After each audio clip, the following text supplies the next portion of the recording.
Hello, this is Dr. Pauli, Northeast Pediatrics. Just wanted to touch bases with all our patients out there, ease a little bit of concern, and to maybe give a little education on our new COVID-19 coronavirus. Coronavirus is not a new virus. This particular one is a novel virus, and it does mean that it is a new virus that we probably originated in the Wuhan area of China in the animal markets, and somehow or another got into the human population. It's been concerning because of the amount of spread that has happened, and now it's reached the borders of the United States.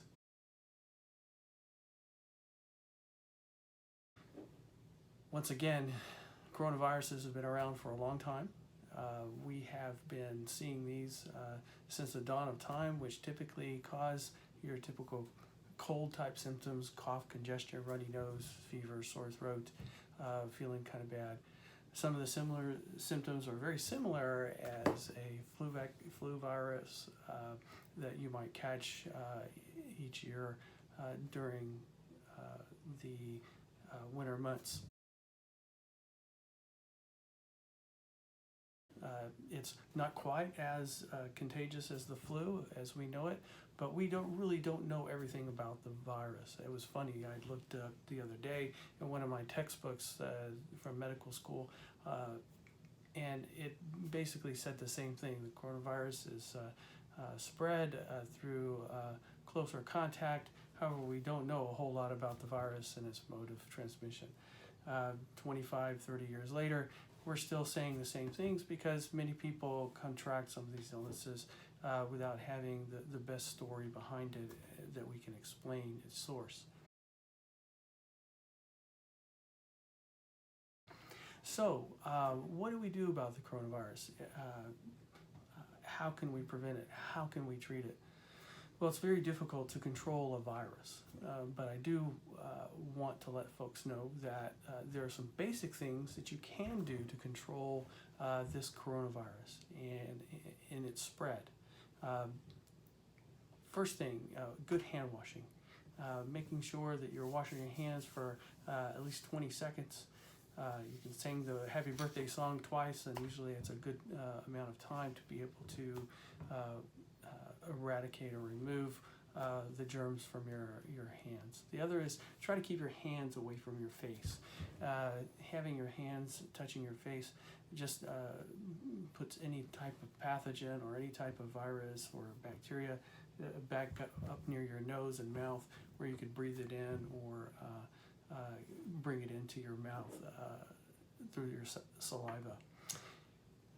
Other things is trying not to share cups and drinks with someone who may be sick or ill or randomly that you do not know. Other simple things is using a tissue. When you cough or sneeze, if you don't have one, coughing into the corner of your elbow there is at least a way to help prevent particulates from saturating the room with your cough. If you have any hand sanitizer available when you travel or when you're going to different places, use that as you touch things that a lot of people may have touched. In the home and in your businesses and places of work, definitely you can use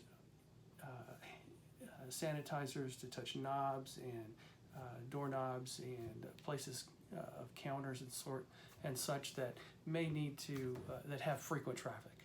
So these are some very simple things that you can do to help minimize the transmission. Nothing is perfect, however. It is a virus. These viruses tend to get out, and they tend to pass between individuals very quickly and very easily under the right circumstances. Your immune system is designed to handle this.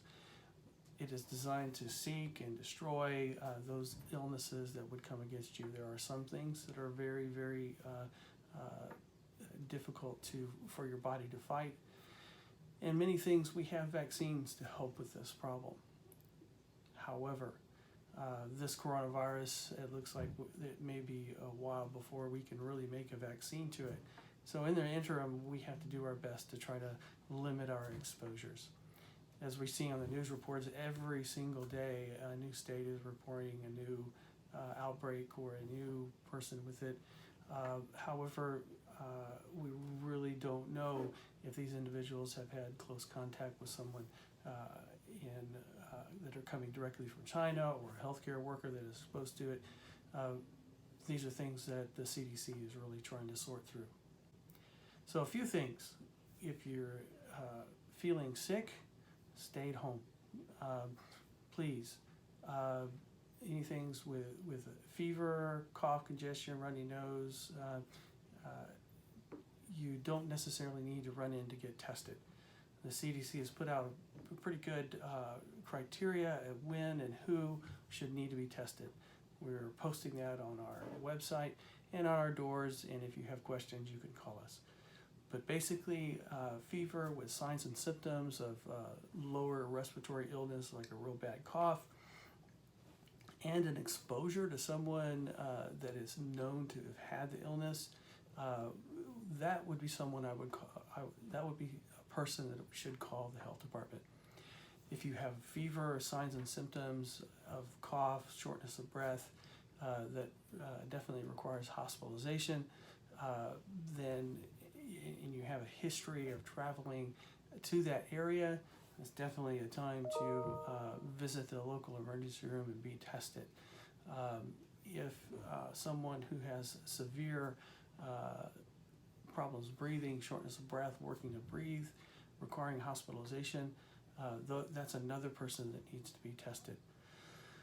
Random testing with everybody who may have a runny nose or a cough is just not needed right now.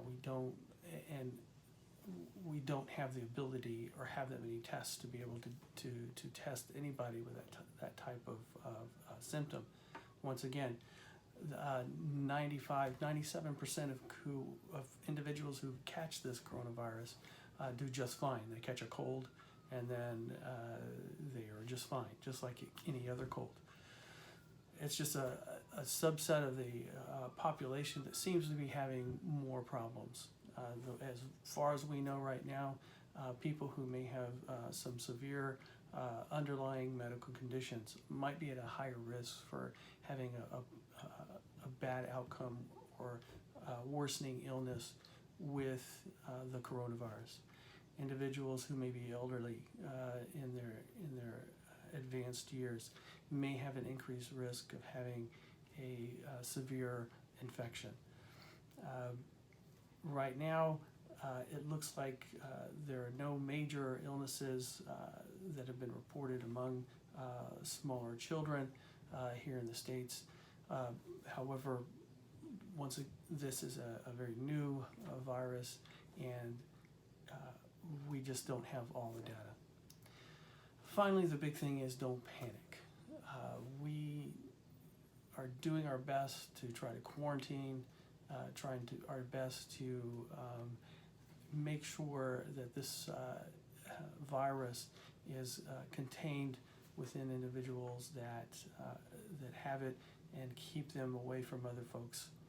What we don't want you to do as a medical community is you have a fever, you have a cough, and then you run into the doctor's office or the emergency room saying you want to get tested for coronavirus. We don't have the manpower, the facilities, or the number of tests to be able to do that routinely. It's just not going to happen. And what we need to keep in mind is that those tests, those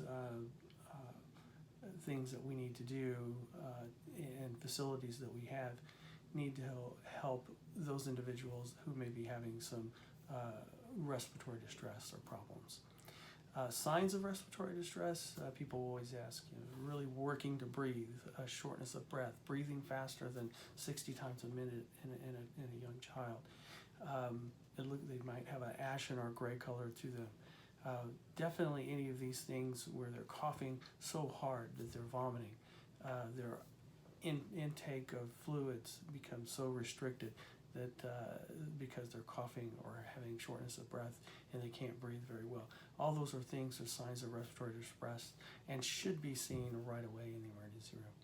If you have a fever, any bad cough, congestion, and you've had exposure, close exposure to someone known to have the coronavirus, or if you've been traveling to China, Iran, Italy, Japan, South Korea, then you need to call the health department and they can help you with getting appropriate testing. If you're someone that has problems breathing, shortness of breath, working to breathe, regardless of what it is, coronavirus or anything else, you need to go to your local emergency room. If you're a child, you need to go to your pediatric emergency room. I hope this helps. I hope this alleviates fear. Please don't run around in the middle of the city with masks on. We don't have enough masks to go around, and we're trying to utilize masking for those individuals who may have an illness. If you have any questions, if you have any concerns, please call us. Go to our website, npa-sa.com, npa-sa.com. From the physicians and providers at Northeast Pediatrics, we want to tell you be safe and have a great day. And don't panic. Everything's going to be fine. May you prosper and be in good health, even as your soul prospers. God bless.